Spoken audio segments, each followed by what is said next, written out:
হাসান বসরি তার ছাত্রীকে বিয়ের প্রস্তাব দিল।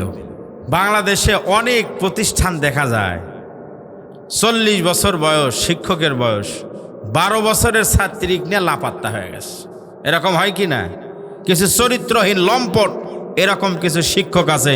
আসলে শিক্ষকের মর্যাদা তো বাপের মতোই।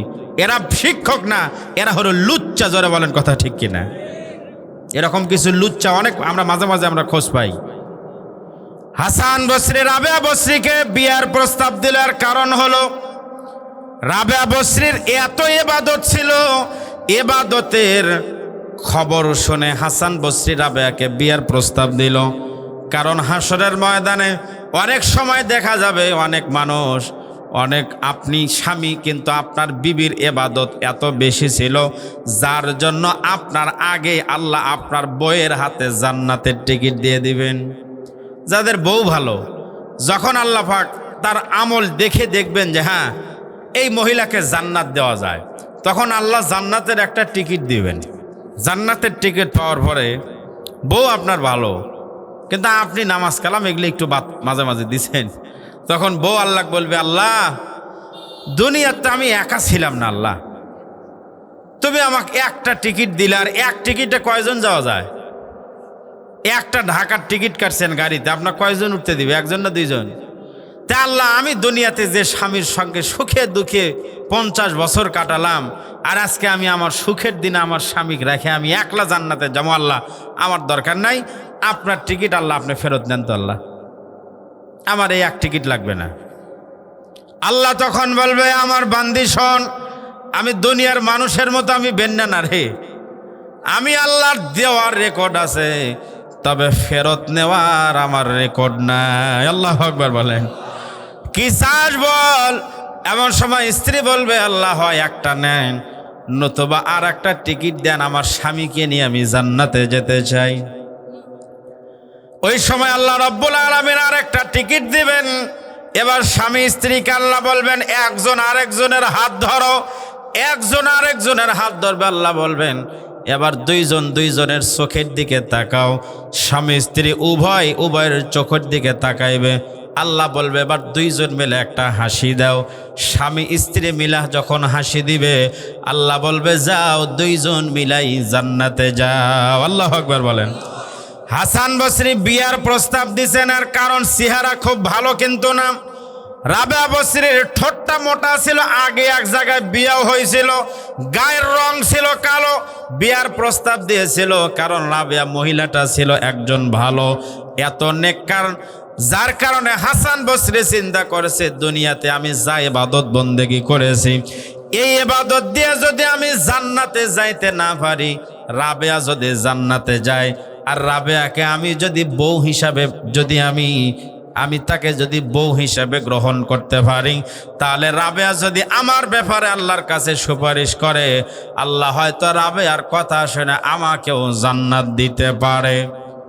রাবেয়াকে বলল, রাবেয়া আমি তোমাকে বিয়ে করতে চাই। রাবেয়া বসরি বললেন, হুজুর আপনি আমার ওস্তাদ মানুষ, আপনি একজন আল্লাহওয়ালা মানুষ, আপনাকে বিয়ে করলে আমার তো জীবনটা ধন্য হবে, কিন্তু হুজুর আমার মাথার মধ্যে এমন 4টা টেনশন আছে, এই 4টা টেনশন যখন আমার শুরু হয়, আমি রাবেয়া ঘুমাইতে পারি না, আমি রাবেয়া খাইতে পারি না, আমি রাবেয়ার টেনশনের কারণে আমি অজ্ঞান হয়ে যাই।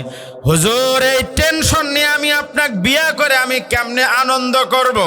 আমার মাথার মধ্য থেকে আমার এই 4টা টেনশন যদি আপনি দূর করে দিতে পারেন, তাহলে আপনাকে বিয়ে করতে আমার কোনো আপত্তি নাই।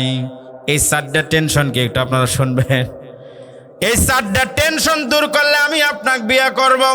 হাসান বসরি বললেন, রাবেয়া বলো তোমার কোন টেনশন আছে যার কারণে তুমি ঘুমাইতে পারো না, যে টেনশনে তুমি অজ্ঞান হয়ে যাও, সেন্সলেস হয়ে যাও?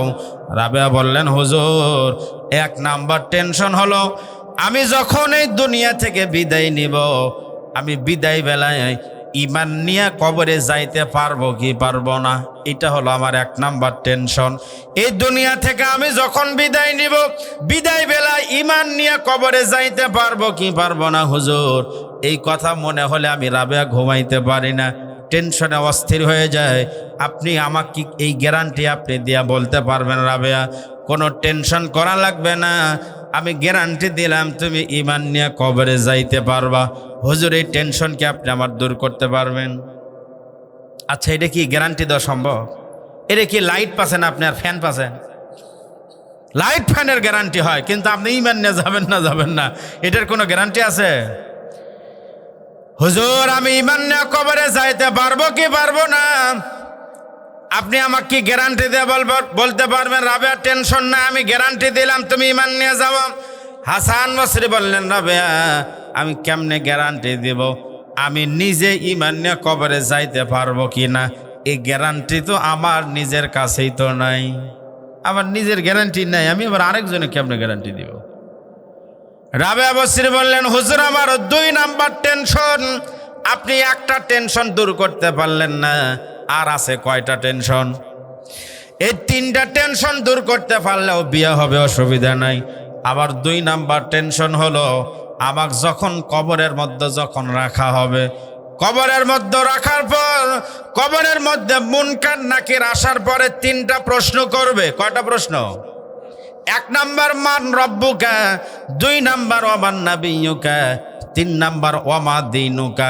এই 3টা প্রশ্নের সঠিক জবাব আমি রাবেয়া দিতে পারবো কি পারবো না, এই টেনশন হলে আমি রাবেয়া নিজেকেও আমি আর স্থির রাখতে পারি না, অস্থির হয়ে যাই।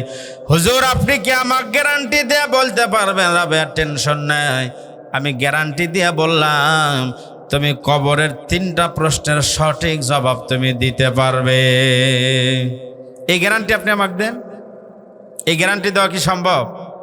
কবরের মধ্যে 3টা প্রশ্নের সঠিক জবাব যদি আপনি দিতে পারেন, কবরটা হবে জান্নাতের বাগান, কবরের সঙ্গে আল্লাহ জান্নাতের একটা কানেকশন চালু করে দিবে। আল্লাহু আকবার বলেন। আর যদি সঠিকভাবে 3টা প্রশ্নের জবাব দিতে না পারেন, কবরটা হবে জাহান্নামের একটা গর্ত। এক পাশের মাটি আর এক পাশে যখন চাপ দিবে, এক পাঁজরের হাড় আরেক পাঁজরের মধ্যে ঢুকে যাবে। একটাবার চিন্তা করেন, 6 দিন পরে নখ খসে যাবে, 9 দিন পরে চুল, কবর গাহের সামান নিতে কইর না কেউ ভুল, কবর জায়গা ভালো নয়, আমল দিয়ে কবর গৃহ সাজিয়ে নিতে হয়। যারা বলেন কথা ঠিক কিনা? 17 দিনে পেট ফেটে শেষ, পোকার খাদ্য হবে, 60 দিন পরে গোশ থাকবে না, কঙ্কাল পরে রবে, 90 দিন হাড়গুলি সব, 90 দিন হাড়গুলি সব আলাদা হয়ে রয়, কবর জায়গা ভালো নয়, আমল দিয়ে কবর গৃহ সাজিয়ে নিতে হয়। যারা বলেন মারহাবা। কবর কি দিয়ে সাজান লাগবে? অনেকে আছি কবরের উপরে ফুল বাগান বানায়, আছে না নাই?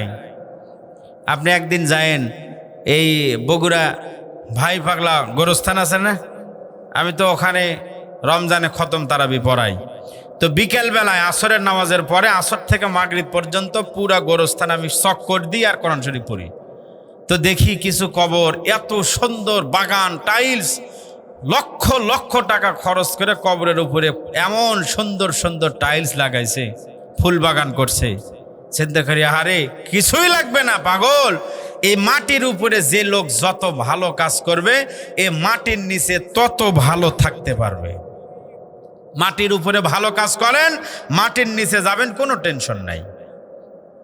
এজন্য ফুল বাগান করে লাভ নাই, দুনিয়াতে ভালো কাম করেন, আল্লাহ পাক জান্নাতের ফুল বাগান আপনার কবরে বিছায়া দিবেন।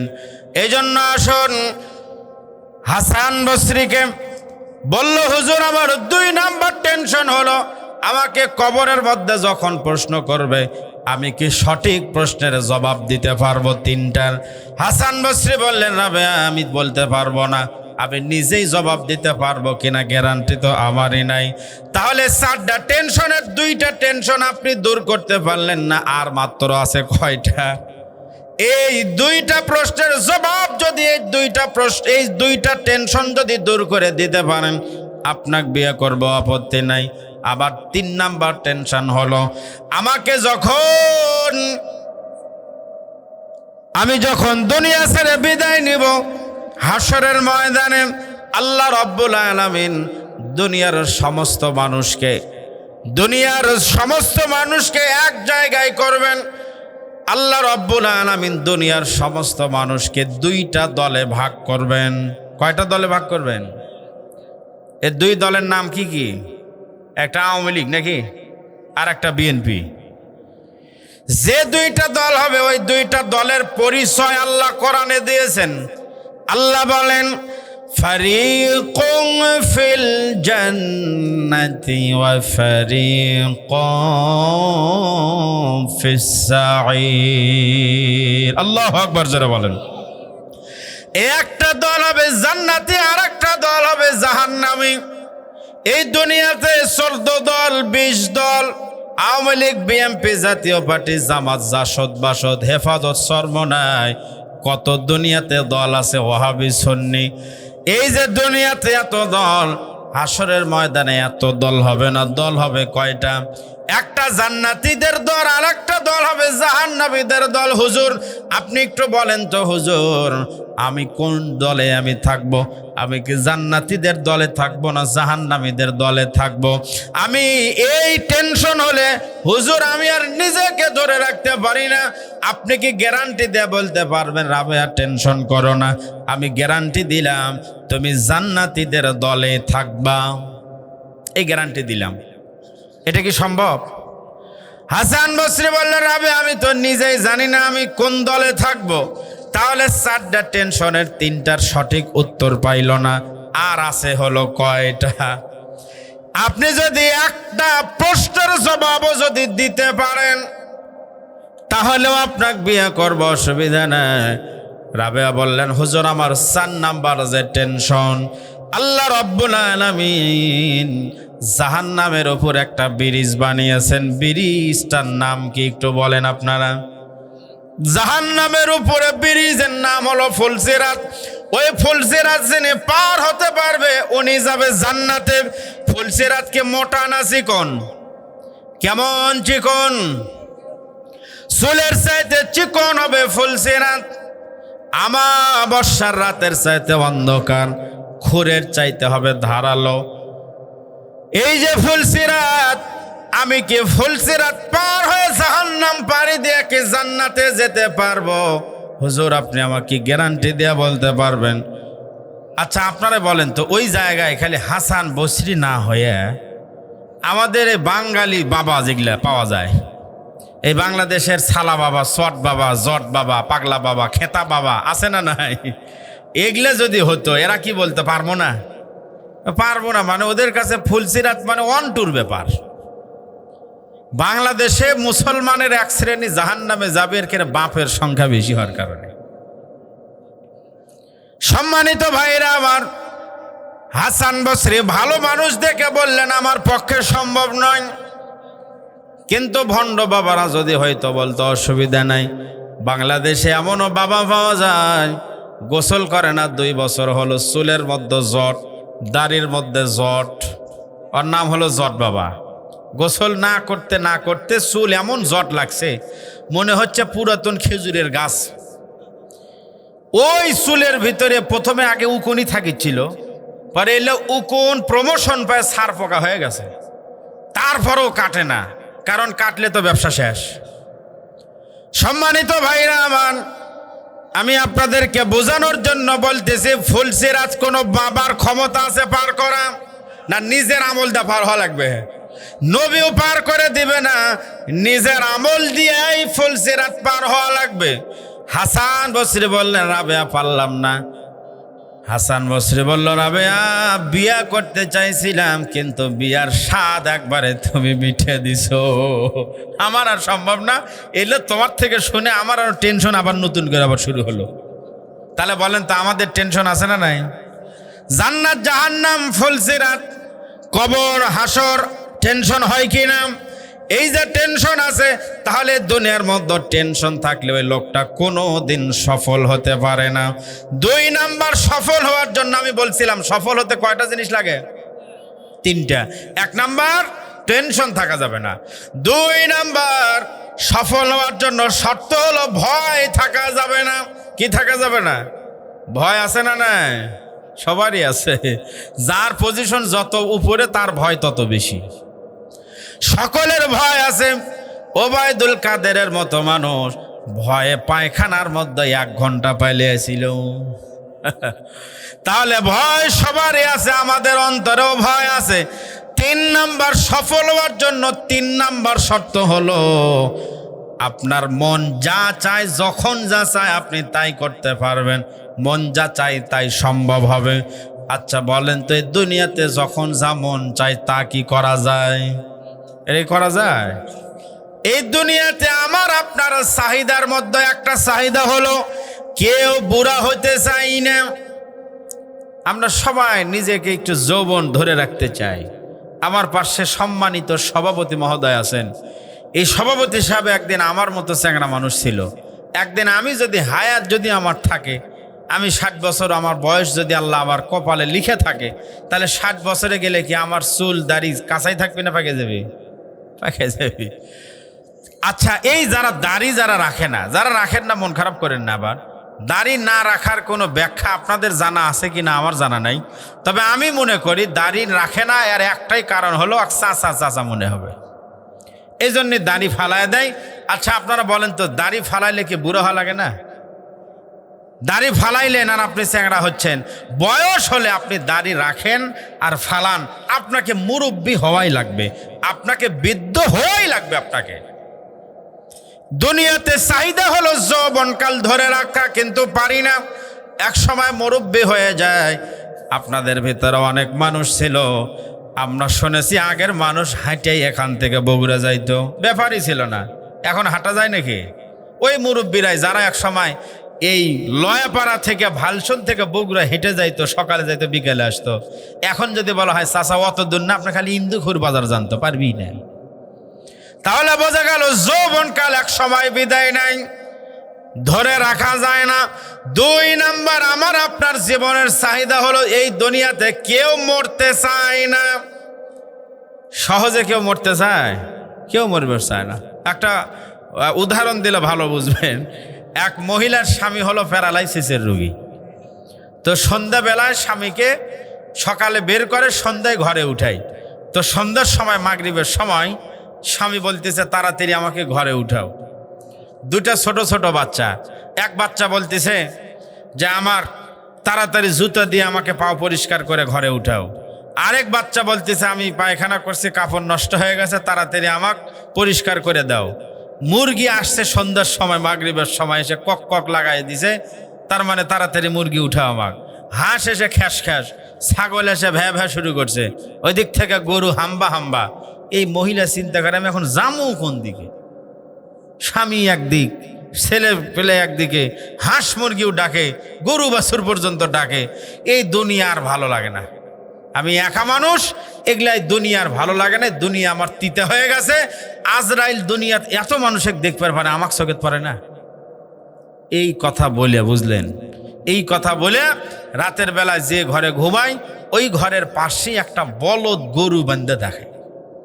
রাতের বেলায় কেমনে কেমনে বলদ গরু দড়ি ছিঁড়ে যে পাতিলের ভিতরে ভুসি রাখে, পাতিলের ভিতরে দিছে মাথা ঢুকে, মাথা দিছে পাতিল আর বলদের মাথা এক জায়গায় লেগে গেছে, আর খুলতেছে না, ফুসফাস করতেছে। মহিলা ঘুম থেকে উঠে অন্ধকারের ভিতরে দেখে কি এডে, আর আগা পাশা সব সমান সমান মনে হয়। তখন চিন্তা করছি যে সন্ধ্যের সময় যাবে আজরাইলে ডাকছিলাম, যে আজরাইল এত মানুষকে দেখে, আমাকে চোখে পড়ে না, এ আজরাইলই ঢুকলো নাকি আবার। তখন আজরাইল ভাবে বলতেছে, এই আজরাইল, রোগী চিনতে কিন্তু ভুল করো না, প্যারালাইসিসের রোগী ওই যে ওই রুমে শুয়ে আছে, ওখানে যাও। তাহলে বোঝা গেল দুনিয়াত কেউ মরবার চায় না। জোরে বলেন কথা ঠিক কিনা?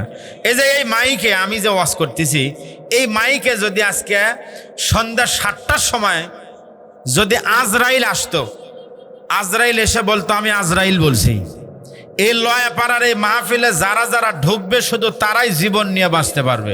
এই মাহফিলের বাইরে আমি যেখানে পাবো আমি সেখানেই তাকে আমি ধরবো আর মারবো।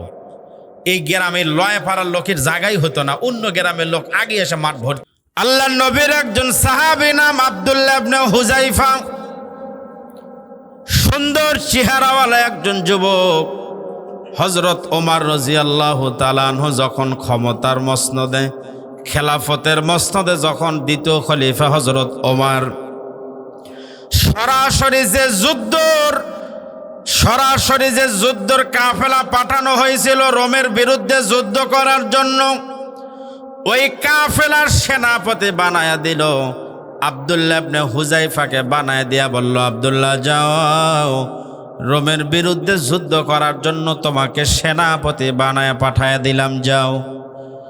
রোমের বাদশা যখন জানতে পারল মুসলমানরা আমার বিরুদ্ধে যুদ্ধ করার জন্য আমার দেশে আসতেছে, রোমের বাদশা তখন তার দেশের সেনা প্রধানকে ডাক দেয়া বলল, সেনা প্রধান, আমি শুনেছি মুসলমানদের ঈমানটা নাকি খুবই শক্তিশালী, মুসলমানের কাছে জীবনের দাম না, ঈমানের দাম বেশি।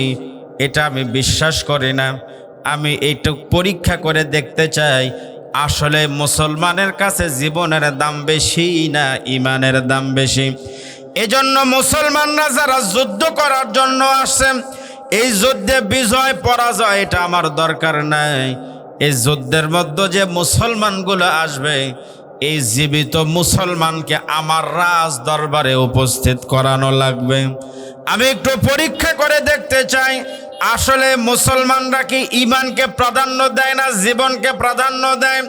সেনা প্রধান নির্দেশ দিয়ে দিল, মুসলমান যারা আমাদের দেশে আসবে যুদ্ধের জন্য, তাদেরকে যেখানেই পাবা সেখান থেকে ধরে নিয়ে রাজধানীতে পাঠিয়ে দিবা, রাজধানীতে নিয়ে আসবা। এবার মুসলমানদের 50 জনের একটা কাফেলাকে ধরে ফেললো, রাজধানীতে নিয়ে আসলো। রোমের বাদশার কাছে খবর দেয়া বলল, বাদশাহ, আপনি বলেছিলেন মুসলমানদেরকে আপনার প্রয়োজন, জীবিত মুসলমান দরকার। আমরা 50 জন জীবিত মুসলমানকে আমরা এক জায়গায় একত্রিত আমরা করেছি। আপনি যদি অনুমতি দেন তাহলে আপনার রাজ দরবারে মুসলমানদেরকে আমরা নিয়ে আসতে চাই। বাদশা ডাক দেয়া বলল, ঠিক আছে, আগামীকাল সকাল 10টায় আমার রাজ দরবারে নিয়ে আসবা। এবার বাদশার রাজ দরবারে পরের দিন সকালবেলায় 50 জন মুসলমানের কাফেলাকে নিয়ে যাওয়া হলো।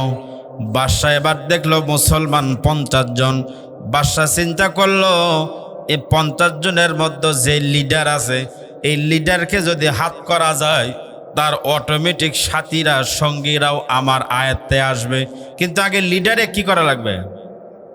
আগে লিডারে আগে আমার আয়ত্তে আনা লাগবে। একজন যদি আমার আয়ত্তে আসে তাহলে বাদ বাকিগুলো অটোমেটিক চলে আসবে। রোমের বাদশা ডাকদা বলল, ও মুসলমান, তোমরা এখানে যারা ধরা পড়েছো, এখানে যারা আসছো, তোমরা 50 জন এখানে যারা আছো, তোমাদের মধ্যে সেনাপতিকে, তোমাদের দল নেতাকে একটু দাঁড়ায় যাও। এমন সময় মুসলমানদের সেনাপতি আব্দুল্লাহ ইবনে হুযায়ফা দাঁড়ায় গেল। আব্দুল্লাহ ইবনে হুযায়ফার চেহারা অত্যন্ত সুন্দর, মায়াবী চেহারা। বাদশা ডাকদা বলল, আব্দুল্লাহ, তোমার ওখানে থাকা লাগবে না, মাঝখানে থাকা লাগবে না, আসো, আমার পাশের চেয়ার ফাঁকা আছে, আমার পাশের চেয়ারে এসে বসো। শত্রুকে কোথায় নিচ্ছে? কাছে নিচ্ছে।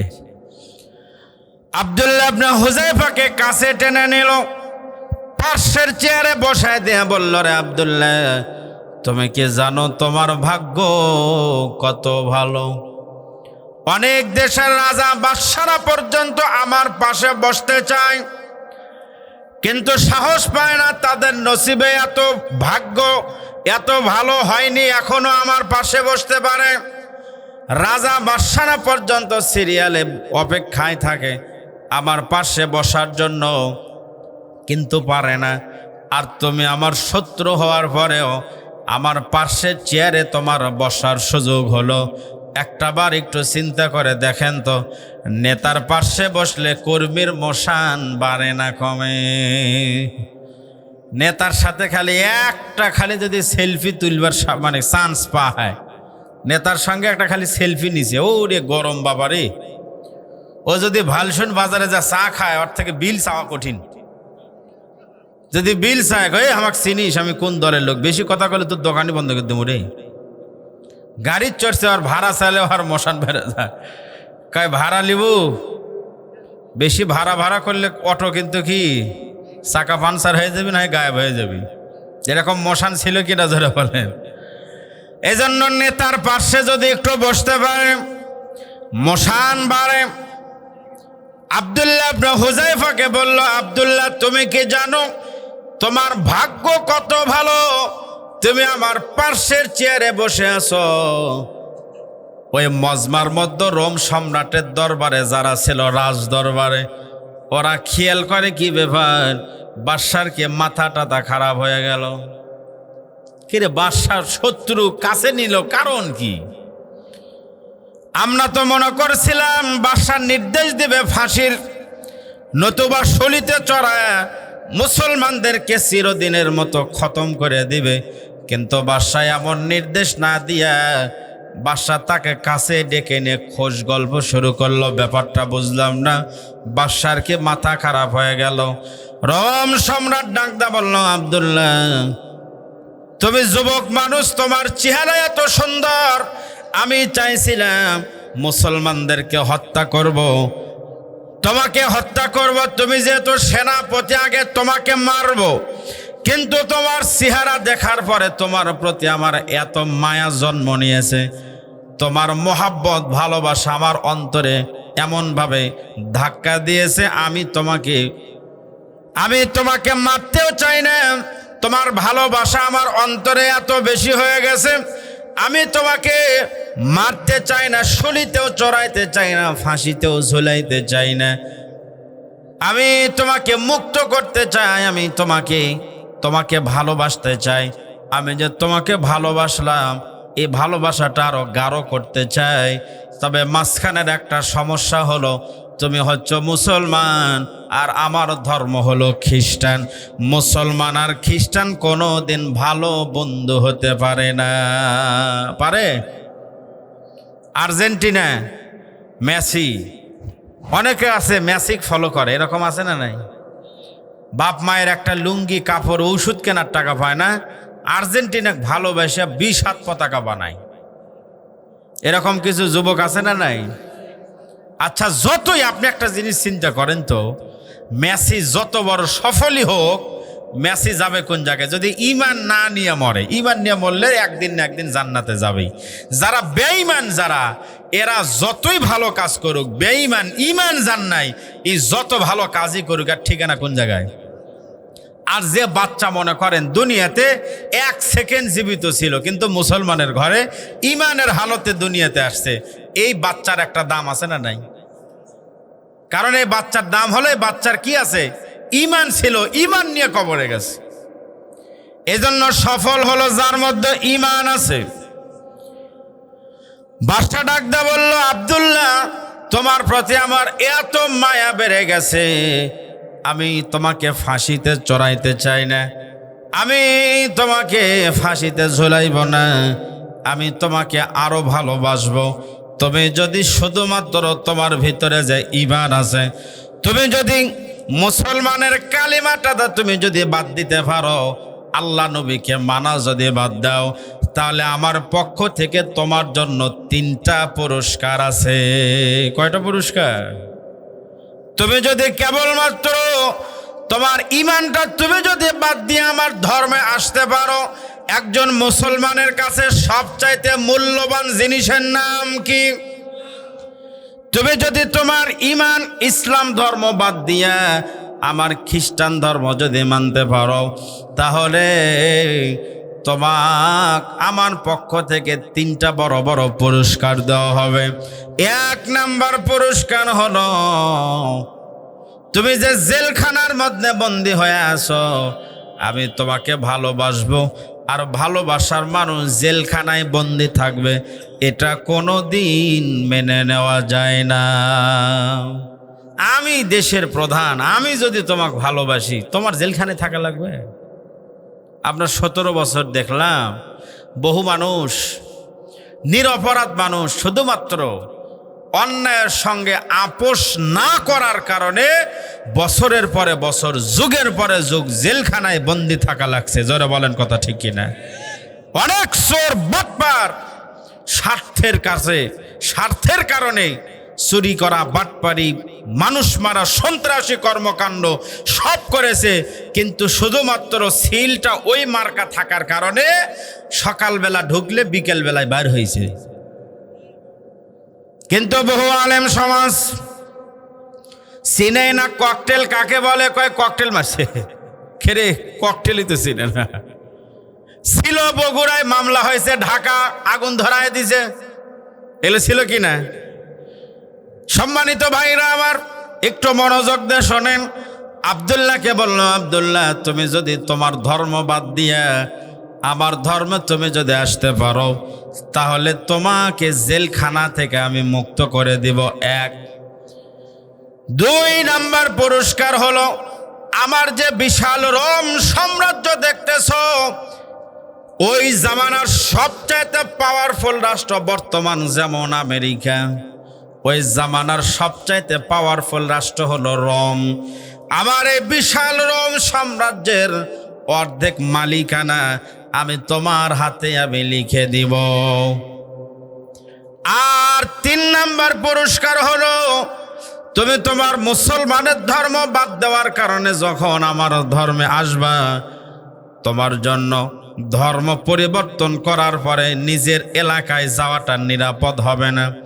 তুমি যেহেতু খ্রিস্টান হয়ে গেছো, তোমার বাড়িতে বিবি বাল বাচ্চা আছে, ওরা তো মুসলমান, তোমার জন্য নিজ এলাকায় যাওয়াটা নিরাপদ আমি মনে করি না। অতএব তুমি খ্রিস্টান হওয়ার পর তোমার আর বিবি বাল বাচ্চার কাছে যাওয়া লাগবে না। আবার একটা সুন্দরী যুবতী, একটা মেয়ে আছে, এই মেয়েকে দিয়া তোমার সঙ্গে বিয়ে দিয়া তোমাকে জামাই বানায়া রাখতে চাই। প্রস্তাব, সুবহানাল্লাহ, সুবহানাল্লাহ বলে রে। প্রস্তাব ভালো। প্রস্তাব কি না, চাচা একদিক থেকে ভালো বলছে, খালি চাচাকে এইরকম প্রস্তাব আমার মতো 2 টাকার মূলবিক দিলে আমি তো তাই হয়তো লোভ সামলাবার পারলাম নাই, তাই না? আরে বাদশার বিটিক দিয়ে বিয়ে, আবার রোম সাম্রাজ্যের অর্ধেক মালিক, আবার জেলখানা থেকে মুক্ত। আর এত বড় বড় অফার চিন্তা করা যায়? বাংলাদেশে এত লাগে না, খালি বলছে যে টাকা 20,000 দিয়ে মুখের মাথায় একটা গুলি কর, তাই করে এরা। সম্মানিত ভাইরা আমার, একটু মনোযোগ দিয়ে শোনেন। এই কথা বলার পর আমার আর আপনার ইমান এত দুর্বল, আমি আর আপনি বলতাম ঠিক আছে বাদশা আপনি কাজী সাহেব ডাকেন তো তাড়াতাড়ি, এতক্ষণ সময় লওয়া যাবে না, তাড়াতাড়ি কাজী ডাকে। আব্দুল্লাহ ইবনে হুযায়ফা 3টা প্রস্তাব পাওয়ার পর আব্দুল্লাহ ইবনে হুযায়ফার চোখ 2টা রক্তের মতন লাল হয়ে গেছে। তার শরীরের এমন কোনো পশম নাই যার গলা দিয়ে ঘাম বের হওয়া শুরু হয় নাই। আব্দুল্লাহ ইবনে হুযায়ফা রাগে ক্ষোভে থরথর করে কাঁপা শুরু করেছে। আব্দুল্লাহ ইবনে হুযায়ফা ডাকদা বলল, ইয়া কালবার রোম, হে রোমের কুকুর শুনে রাখ, জেনে রাখ, হে রোমের কুকুর শুনে রাখ, তোর তো শুধুমাত্র রোম সাম্রাজ্য, তুই এইটার মালিক। এই পুরা দুনিয়াটাও যদি আমার নামে লিখে দেওয়া হয়, এর বিনিময়ে যদি আমার কাছ থেকে এটা চাওয়া হয়, আব্দুল্লাহ এ পুরা দুনিয়ার মালিক তোমাকে বানায়া দিব, বিনিময়ে তোমাকে 1 সেকেন্ডের জন্য ঈমান হারা হওয়া লাগবে। কয় সেকেন্ড? 1 সেকেন্ড কি খুব বেশি নাকি? 1 সেকেন্ডের জন্য শুধুমাত্র তোমাকে ঈমানটা বাদ দেওয়া লাগবে, বিনিময়ে পুরা দুনিয়ার মালিক হতে পারবা। আমি আব্দুল্লাহ ইবনে হুযায়ফা বলে দিলাম, আমি আব্দুল্লাহ 1 সেকেন্ডের জন্য বেঈমান হব না। চিৎকার দেয়া বলেন আল্লাহু আকবার, লিল্লাহি তাকবীর। আব্দুল্লাহ ইবনে হুযায়ফার কাছে সবচাইতে বড় দামি জিনিস হলো ঈমান। কারণ যার কাছে ঈমান আছে এই লোকটা হলো সফল। আর যার দুনিয়ার নাজ নেয়ামত, জায়গা, বাড়ি, গাড়ি সব আছে, ব্যাংক ব্যালেন্স কোটি কোটি টাকা, 5 তলা 10 তলা সব আছে, কিন্তু শুধুমাত্র ঈমান নাই, বলেন তো এই লোকটা সফল না ব্যর্থ? সব আছে, মাসে 2-4-5 লক্ষ টাকা ইনকাম করতে পারে, এই পাতারে কমপক্ষে 50 বিঘা জমি, গ্রামে একটা ডুপ্লেক্স বাড়ি। আচ্ছা বলেন তো এই লোকটা কি সফল না? তাও সফল হলো না। যাক, আপনারা তাও বুঝছেন আসলে সফল কি। আমরা মনে করি যে দুনিয়ার চাকচিক্য, দুনিয়া একটু ভালো থাকা, মনে হয় এটাই সফল। দুনিয়াতে একটু মেম্বার হওয়া, দুনিয়াতে চেয়ারম্যান, এমপি, মন্ত্রী, সচিব, এগুলো একটু যদি হওয়া যায়, বাড়ি গাড়ি যদি করতে পারি, তখন নিজেকে একটু সফল সফল একটু ভাব আসে ভিতরে। আসে না এরকম আসে না? তো আসলে সফল কে এটা আমরা নিজেরাই জানি না। মুফাসসিরিনে কেরাম সফল কে এটার ব্যাখ্যা দিয়েছেন। সফল হওয়ার জন্য 3টা জিনিস লাগে। কয়টা জিনিস লাগে? 3টে। এই 3টা জিনিস যদি কারো ভিতরে থাকে তাহলে ওই লোকটা সফল।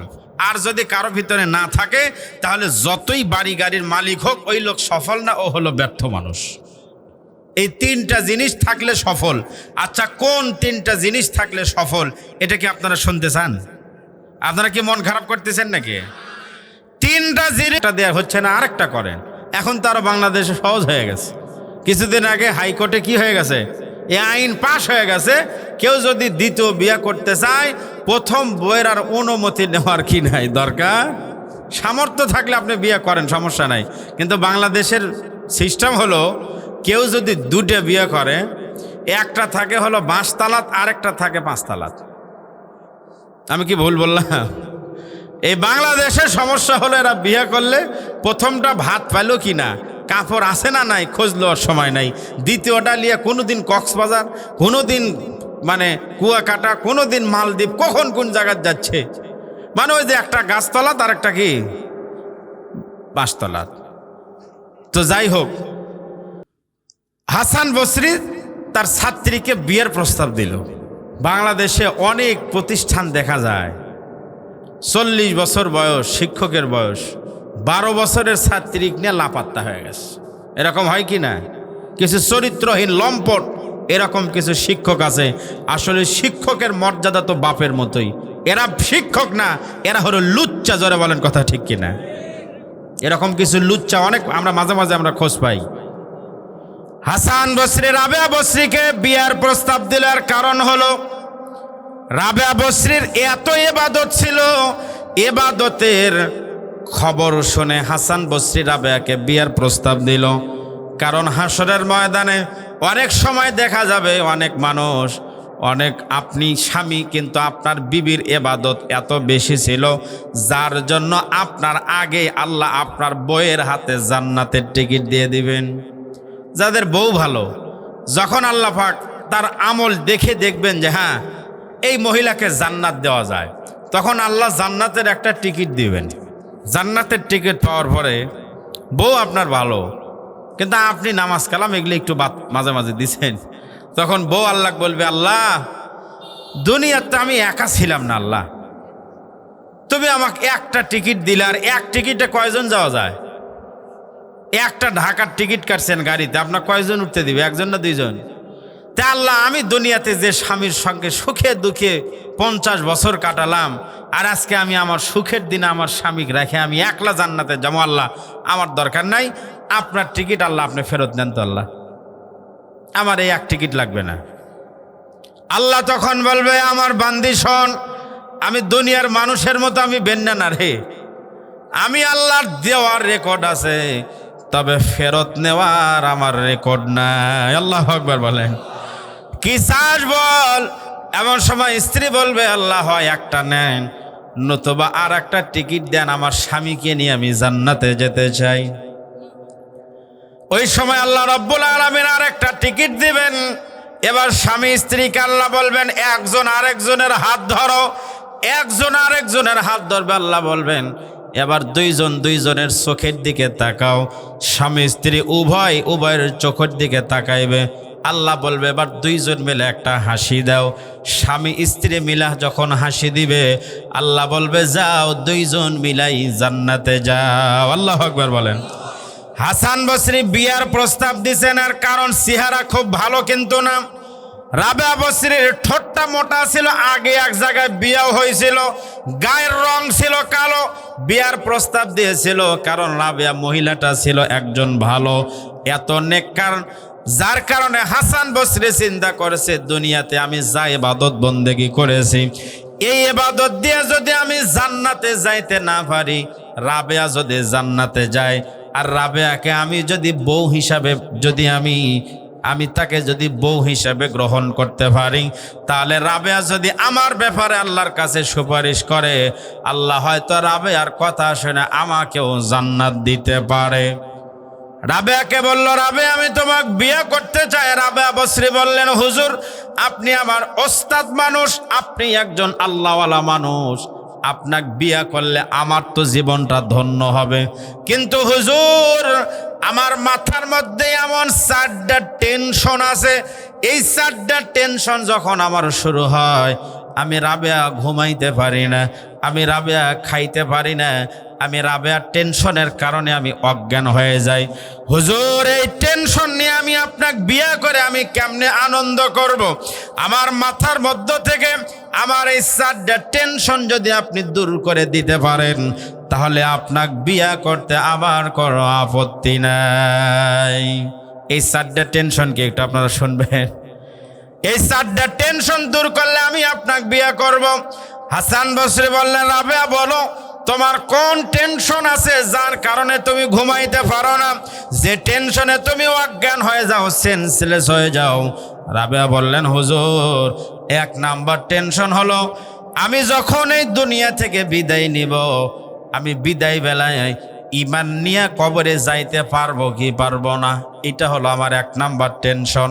এই দুনিয়া থেকে আমি যখন বিদায় নিব, বিদায় বেলায় ইমান নিয়ে কবরে যাইতে পারবো কি পারবো না হুজুর, এই কথা মনে হলে আমি রাবেয়া ঘুমাইতে পারি না, টেনশনে অস্থির হয়ে যায়। আপনি আমাকে এই গ্যারান্টি আপনি দিয়া বলতে পারবেন রাবেয়া কোনো টেনশন করা লাগবে না, আমি গ্যারান্টি দিলাম তুমি ইমান নিয়ে কবরে যাইতে পারবা। হুজুর এই টেনশন কি আপনি আমার দূর করতে পারবেন? আচ্ছা এটা কি গ্যারান্টি দেওয়া সম্ভব? এটা কি লাইট পাচ্ছেন আপনি আর ফ্যান পাচ্ছেন? লাইট ফ্যানের গ্যারান্টি হয়, কিন্তু আপনি ইমান নিয়ে যাবেন না এটার কোনো গ্যারান্টি আছে?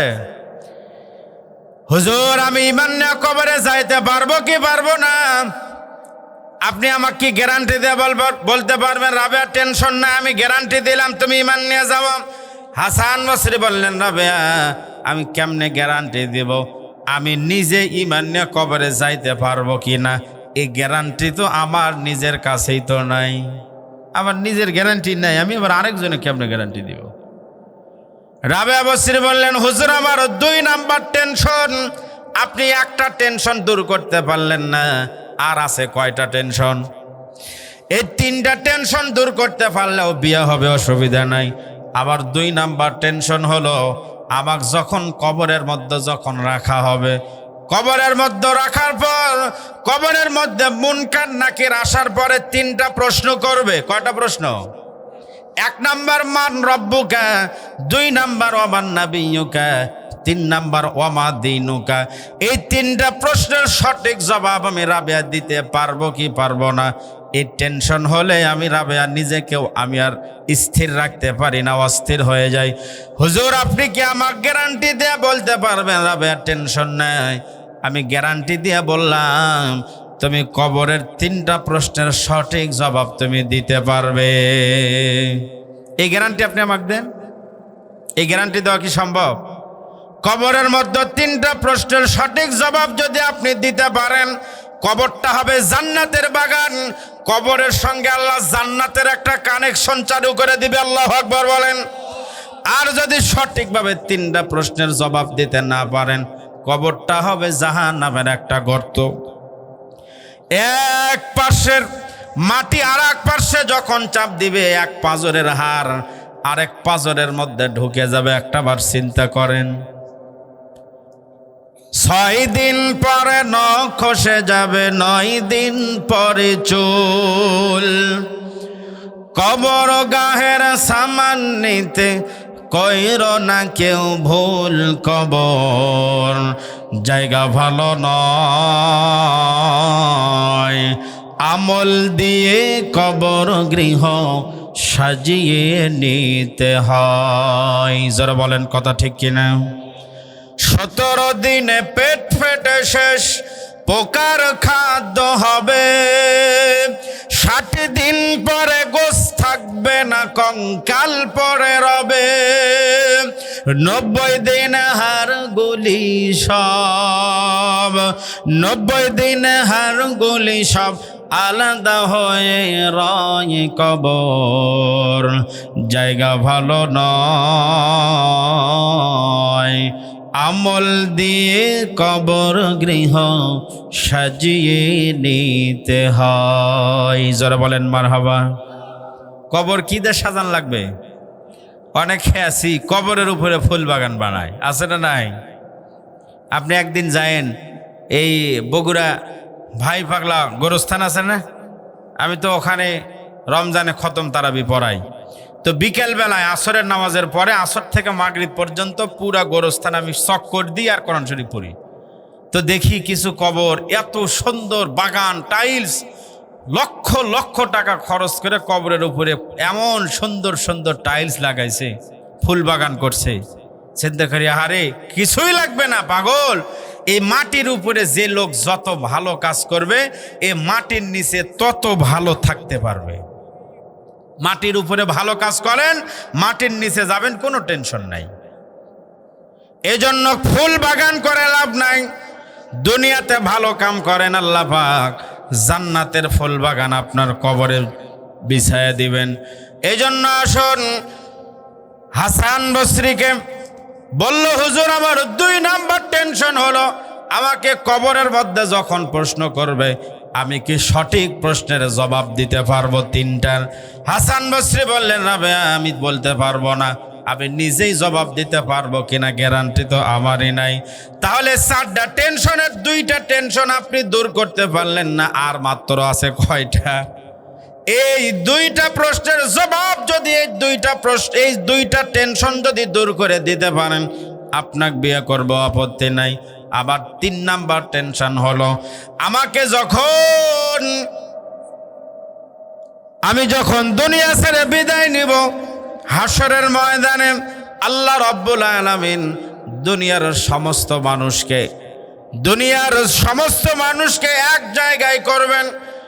আল্লাহ রাব্বুল আলামিন দুনিয়ার সমস্ত মানুষকে 2টা দলে ভাগ করবেন। কয়টা দলে ভাগ করবেন? এই 2 দলের নাম কি কি? একটা আওয়ামী লীগ নাকি, আর একটা বিএনপি। যে 2টা দল হবে ওই 2টা দলের পরিচয় আল্লাহ কোরআনে দিয়েছেন। আল্লাহ বলেন, ফারিকুন ফিল জান্নাতি ওয়া ফারিকুন ফিস সাঈর। আল্লাহু আকবার জোরে বলেন। একটা দল হবে জান্নাতি, আর একটা দল হবে জাহান্নামী। এই দুনিয়াতে 14 দল, 20 দল, আওয়ামী লীগ, বিএনপি, জাতীয় পার্টি, জামাত, জাসদ, বাসদ, হেফাজত, সরমনায়, কত দুনিয়াতে দল আছে, ওয়াহাবি, সুন্নি। এই যে দুনিয়াতে এত দল, হাসরের ময়দানে এত দল হবে না। দল হবে কয়টা? একটা জান্নাতীদের দল, আর একটা দল হবে জাহান্নামীদের দল। হুজুর আপনি একটু বলেন তো, হুজুর আমি কোন দলে আমি থাকব? আমি কি জান্নাতীদের দলে থাকবো না জাহান্নামীদের দলে থাকবো? আমি এই টেনশন হলে হুজুর আমি আর নিজেকে ধরে রাখতে পারি না। আপনি কি গ্যারান্টি দিয়ে বলতে পারবেন, রাবেয়া টেনশন করো না, আমি গ্যারান্টি দিলাম তুমি জান্নাতীদের দলে থাকবা? এই গ্যারান্টি দিলাম। এটা কি সম্ভব? হাসান বসরি বললেন, রাবে আমি তো নিজেই জানি না আমি কোন দলে থাকবো। তাহলে 4টা টেনশনের 3টার সঠিক উত্তর পাইল না। আর আছে হলো কয়টা? আপনি যদি একটা প্রশ্নের জবাবও যদি দিতে পারেন তাহলেও আপনাকে বিয়ে করব, অসুবিধা নাই।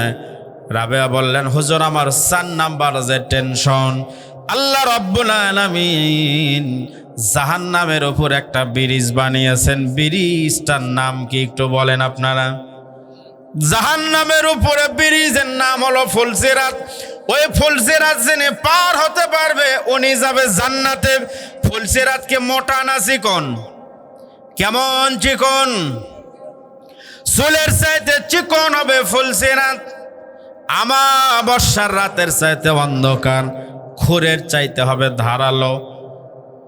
এই যে ফুলসিরাত, আমি কি ফুলসিরাত পার হয়ে জাহান্নাম পাড়ি দিয়ে কি জান্নাতে যেতে পারবো?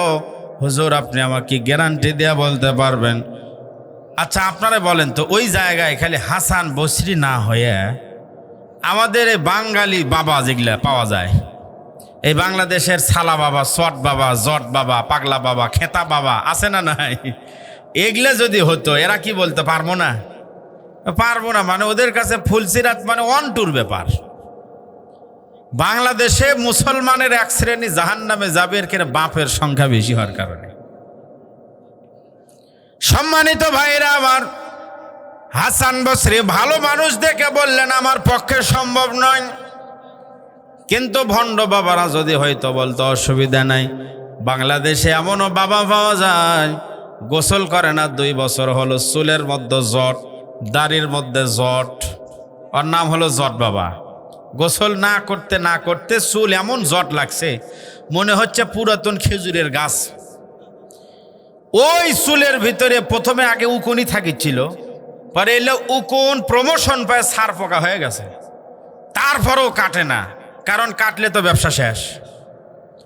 সম্মানিত ভাইরা আমার, আমি আপনাদেরকে বোঝানোর জন্য বলতেছি, ফুলসিরাত কোনো বাবার ক্ষমতা আছে পার করা? না নিজের আমল দা পার হওয়া লাগবে? নবীও পার করে দিবে না, নিজের আমল দিয়েই ফুলসিরাত পার হওয়া লাগবে। হাসান বসরি বললেন রাবেয়া পারলাম না। হাসান বসরি বলল রাবেয়া বিয়া করতে চাইছিলাম কিন্তু বিয়ার স্বাদ একবারে তুমি মিঠে দিছো, আমার আর সম্ভব না। এলে তোমার থেকে শুনে আমার আর টেনশন আবার নতুন করে আবার শুরু হলো। তাহলে বলেন তো আমাদের টেনশন আছে না নাই? জান্নাত জাহান্নাম, ফুলসিরাত, কবর, হাসর টেনশন হয় কি না? এই যে টেনশন আছে, তাহলে দুনিয়ার মধ্যে টেনশন থাকলে ওই লোকটা কোনো দিন সফল হতে পারে না। 2 নাম্বার সফল হওয়ার জন্য আমি বলছিলাম সফল হতে কয়টা জিনিস লাগে? 3টা। 1 নাম্বার টেনশন থাকা যাবে না। 2 নাম্বার সফল হওয়ার জন্য শর্ত হলো ভয় থাকা যাবে না। কি থাকা যাবে না? ভয় আছে না নাই? সবারই আছে। যার পজিশন যত উপরে তার ভয় তত বেশি। সকলের ভয় আছে। ওবায়দুল কাদেরের মতো মানুষ ভয়ে পায়খানার মধ্যে 1 ঘন্টা পালিয়েছিল। তাহলে ভয় সবারই আছে, আমাদের অন্তরেও ভয় আছে। 3 নাম্বার সফল হওয়ার জন্য 3 নাম্বার শর্ত হলো আপনার মন যা চায়, যখন যা চায় আপনি তাই করতে পারবেন। মন যা চায় তাই সম্ভব হবে। আচ্ছা বলেন তো, এই দুনিয়াতে যখন যা মন চায় তা কি করা যায়? এই করা যায়? এই দুনিয়াতে আমার আপনার চাহিদার মধ্যে একটা চাহিদা হলো কেউ বুড়া হতে চাই না। আমরা সবাই নিজেকে একটু যৌবন ধরে রাখতে চাই। আমার পাশে সম্মানিত সভাপতি মহোদয় আছেন। এই সভাপতি সাহেব একদিন আমার মতো চ্যাংড়া মানুষ ছিল। একদিন আমি যদি হায়াত যদি আমার থাকে, আমি 60 বছর আমার বয়স যদি আল্লাহ আমার কপালে লিখে থাকে, তাহলে 60 বছরে গেলে কি আমার চুল দাড়ি কাঁচাই থাকবে না পাকে যাবে? পাকে যাবে।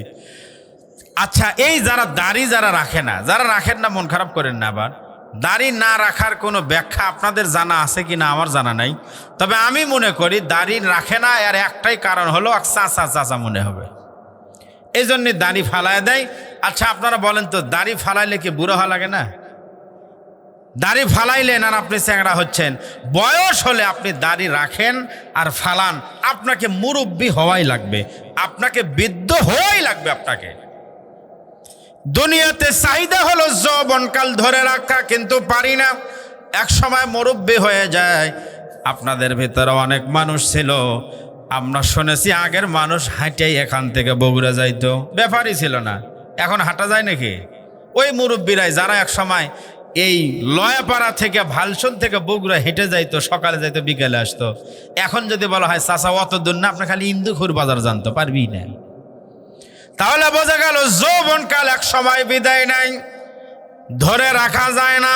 2 নাম্বার, আমার আপনার জীবনের চাহিদা হলো এই দুনিয়াতে কেউ মরতে চায় না। সহজে কেউ মরতে চায়? কেউ মরবে চায় না। একটা উদাহরণ দিলে ভালো বুঝবেন। এক মহিলার স্বামী হলো প্যারালাইসিসের রোগী। তো সন্ধ্যাবেলায় স্বামীকে সকালে বের করে সন্ধ্যায় ঘরে উঠাই। তো সন্ধ্যার সময় মাগরিবের সময় স্বামী বলতেছে তাড়াতাড়ি আমাকে ঘরে উঠাও। 2টা ছোট ছোট বাচ্চা, এক বাচ্চা বলতেছে যে আমার তাড়াতাড়ি জুতা দিয়ে আমাকে পাও পরিষ্কার করে ঘরে উঠাও। আরেক বাচ্চা বলতেছে আমি পায়খানা করছি, কাপড় নষ্ট হয়ে গেছে, তাড়াতাড়ি আমাকে পরিষ্কার করে দাও। মুরগি আসছে সন্ধ্যার সময়, মাগরিবের সময় এসে কক কক লাগাই দিছে, তার মানে তাড়াতাড়ি মুরগি উঠাও আমাকে। হাঁস এসে খ্যাস খ্যাস, ছাগল এসে ভ্যা ভ্যা শুরু করছে, ওই দিক থেকে গরু হাম্বা হাম্বা। এই মহিলা চিন্তা করে আমি এখন যামু কোন দিকে? স্বামী একদিক, ছেলে পেলে একদিকে, হাঁস মুরগিও ডাকে, গরু বাছুর পর্যন্ত ডাকে। এই দুনিয়া আর ভালো লাগে না, আমি একা মানুষ, এগুলাই দুনিয়ার ভালো লাগে না, দুনিয়া আমার তিতে হয়ে গেছে। আজরাইল দুনিয়াত এত মানুষকে দেখতে পারে, আমাকে চোখে পড়ে না। এই কথা বলে, বুঝলেন, এই কথা বলে রাতের বেলায় যে ঘরে ঘুমায় ওই ঘরের পাশেই একটা বলদ গরু বান্ধে দেখে। রাতের বেলায় কেমনে কেমনে বলদ গরু দড়ি ছিঁড়ে যে পাতিলের ভিতরে ভুসি রাখে, পাতিলের ভিতরে দিছে মাথা ঢুকে, মাথা দিছে, পাতিল আর বলদের মাথা এক জায়গায় লেগে গেছে, আর খুলতেছে না, ফুসফাস করতেছে। মহিলা ঘুম থেকে উঠে অন্ধকারের ভিতরে দেখে কি এডে রে, আর আগা পাশা সব সমান সমান মনে হয়। তখন চিন্তা করছি যে সন্ধ্যের সময় যে আমি আজরাইলে ডাকছিলাম, যে আজরাইল এত মানুষকে দেখে, আমাকে চোখে পড়ে না, এ আজরাইলই ঢুকলো নাকি আবার। তখন আজরাইল ভাবে বলতেছে, এই আজরাইল, রোগী চিনতে কিন্তু ভুল করো না, প্যারালাইসিসের রোগী ওই যে ওই রুমে শুয়ে আছে, ওখানে যাও। তাহলে বোঝা গেল দুনিয়াত কেউ মরবার চায় না। জোরে বলেন কথা ঠিক কিনা? এই যে এই মাইকে আমি যে ওয়াজ করতেছি, এই মাইকে যদি আজকে সন্ধ্যা 7টার সময় যদি আজরাইল আসতো, আজরাইল এসে বলতো আমি আজরাইল বলছি, এই লয়াপাড়ার এই মাহফিলে যারা যারা ঢুকবে শুধু তারাই জীবন নিয়ে বাঁচতে পারবে। এই মাহফিলের বাইরে আমি যাক যেখানে পাবো আমি সেখানেই তাকে আমি ধরবো আর মারবো।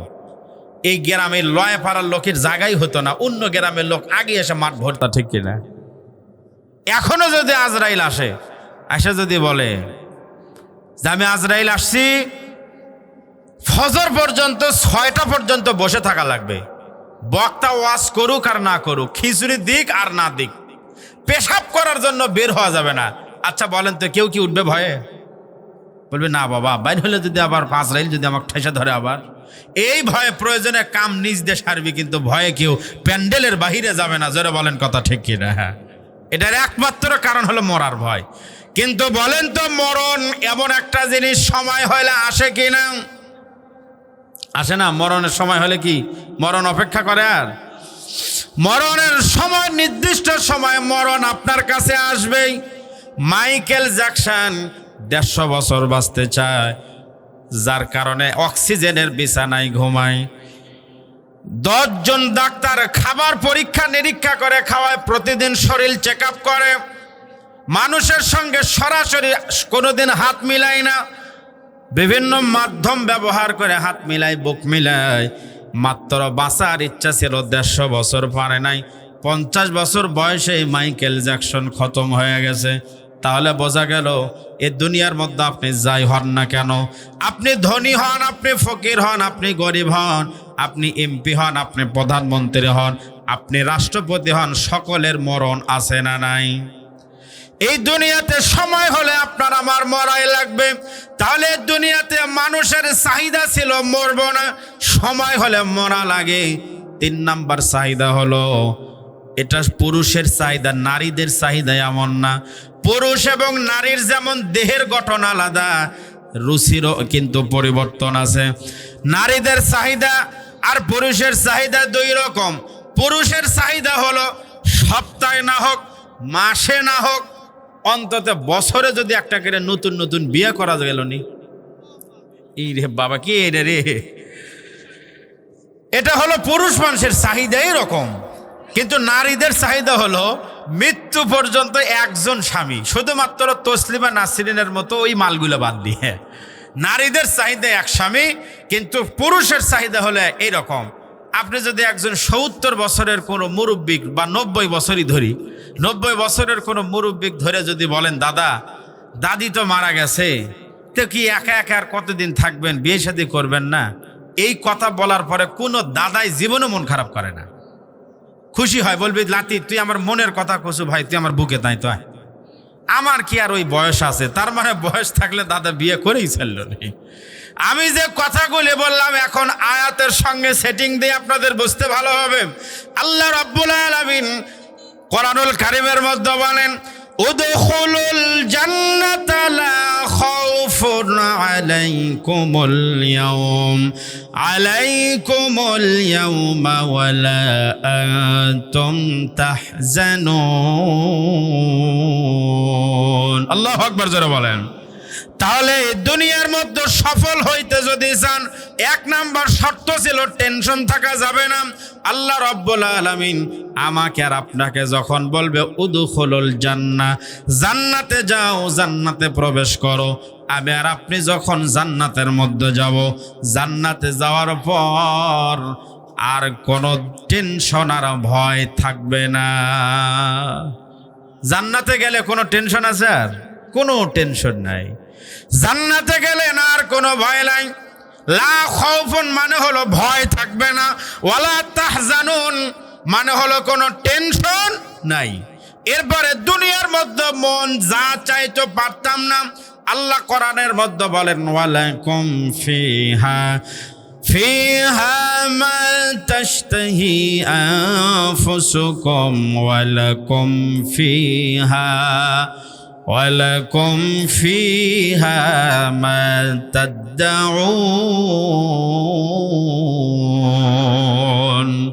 আল্লাহ রাব্বুল আলামিন বলবেন, যাও, তাশতাহি আনফুসুকুম, তোমাদের মন যা চায় তাই হবে। দুনিয়ার মধ্যে 1 নাম্বার মনে চাইতো বুড়া হতে চাইতাম না।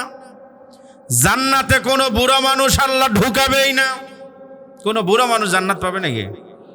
আল্লাহ রাব্বুল আলামিন 100, 150, 200 বছরের মুরব্বী মানুষকে বলবে, যাও, ওই যে একটা নহর আছে, ওই নহরের মধ্যে একটা ডুব দাও। ওই নহরের মধ্যে নামা মাত্রই চুল ছিল পাকা, দাড়ি ছিল পাকা, কিন্তু এই নহরের মধ্যে নামা মাত্রই, ওই নহরের মধ্যে নামার সঙ্গে সঙ্গে আল্লাহ পাক তাকে 33 বছরের যুবক বানায়া দিবে। চিৎকার দিয়ে বলেন আল্লাহু আকবার। লিল্লাহি তাকবীর, লিল্লাহি তাকবীর। প্রধান বক্তার আগমন, আলহাজ মুফতি মাওলানা বজলুর রশিদ হুজুরের আগমন। লিল্লাহি তাকবীর। যারা বাইরে আছি আল্লাহর রাস্তার ভিতরে আসি। আজকের মাহফিলের সম্মানিত প্রধান বক্তা, আন্তর্জাতিক খ্যাতি সম্পন্ন মুফাসসির কোরআন, আপনাদের কাহালু উপজেলার এবং বগুড়া জেলার কৃতি সন্তান, আপনাদের থানার মানুষ। যদিও আপনারা কাহালুতে আপনাদের পরিচয়, কিন্তু এমন একজন মানুষ যার মাধ্যমে এই কাহালু থানাকে সারা বাংলাদেশের মানুষ চিনে। ধরে বলেন কথা ঠিক কিনা?